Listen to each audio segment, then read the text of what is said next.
How to add videos to YouTube Kids, especially if you are a parent. You cannot directly upload to YouTube Kids, but you can approve specific videos from regular YouTube for your child's account.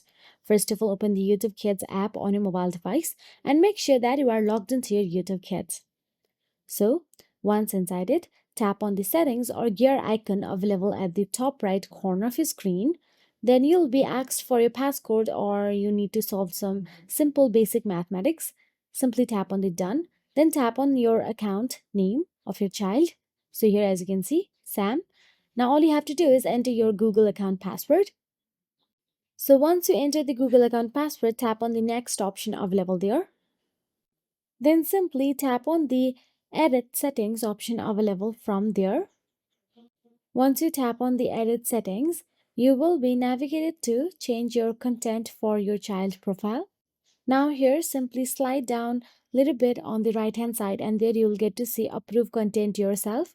Tap on it, then tap on the next option available there. Then all you have to do is tap on the OK again. Tap on the plus add in the upper right corner of every video. Search for the videos, channels, or collection you want to add. Then simply tap on the done option available at the bottom right corner of your screen and simply check mark to approve specific ones. And that is it. Now the videos you selected will appear on the YouTube Kids screen. If you found this video helpful, please like, share, and subscribe. And thank you so much for watching.